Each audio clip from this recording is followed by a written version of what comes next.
उत्तर प्रदेशमधील हापूर जिल्ह्यात 13 नोव्हेंबर 2025 रोजी एक धक्कादायक घटना घडते। एका 14 वर्षाच्या मुलीला तिची जिवलग मैत्रीण फोन करते आणि म्हणते की आपल्या परीक्षा खूप जवळ आल्या आहे, तू माझ्या घरी ये, आपण एकत्र बसून अभ्यास करू। या विश्वासावर ती मुलगी आईला सांगून मैत्रिणीच्या घरी जाते। सुरुवातीला सगळं अगदी सामान्य वाटत होतं। दोघं जण बसून त्या घरामध्ये अभ्यास करतात। त्यानंतर त्या अभ्यासावर चर्चा करतात आणि तेवढ्यात तिची मैत्रीण तिला एक कोल्ड्रिंक आणून देते। पण त्या कोल्ड्रिंकमध्ये काहीतरी मिसळलेलं असतं। ते कोल्ड्रिंक पिल्यानंतर काहीच वेळात ती मुलगी एकदम बेशुद्ध पडते।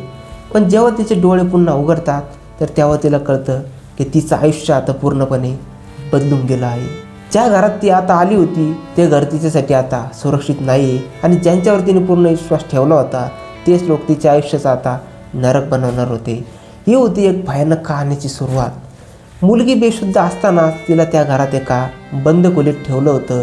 हळूहळू तिला शुद्ध येते, पण शरीर तिचं इतकं अशक्त झालेलं असतं की ती मुलगी त्या ठिकाणी उठूसुद्धा शकत नाही, ना नीट चालूसुद्धा शकत नाही।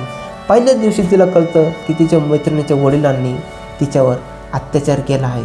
हे ऐकून त्या मुलीला खूप घाण वाटतं आणि सर्वात धक्कादायक गोष्ट म्हणजे हे या सगळ्यात तिचीच मैत्रीण त्यांना साथ देत होती। पुढच्या काही दिवसात सुद्धा हा प्रकार थांबला नाही। हा प्रकार चालूच होता। एकामागून एक लोक यायचे आणि त्या मुलीवर दररोज अत्याचार करायचे।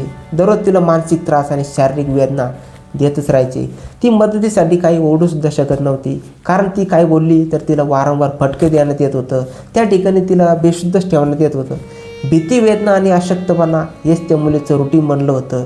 एका रात्री ती पळून जाण्याचा प्रयत्न करते, पण दरवाजाजवळच उभ्या असलेला मैत्रिणीचा बाप तिला अडवतो आणि त्या ठिकाणी तिला बेदम मारहाण करतो आणि त्या ठिकाणी तिचा प्रयत्न असफल होता।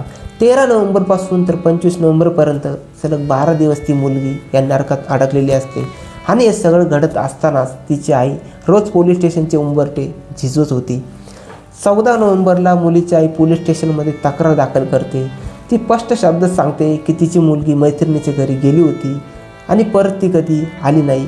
पण पोलिसांकडून कोणतीच तातडीची कारवाई त्या ठिकाणी होत नाही, ना शोध मोहीम होते, ना चौकशी होते।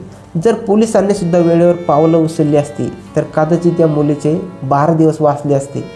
25 नोव्हेंबरच्या संध्याकाळी त्या मुलीला अचानक बाहेर सोडून देतात।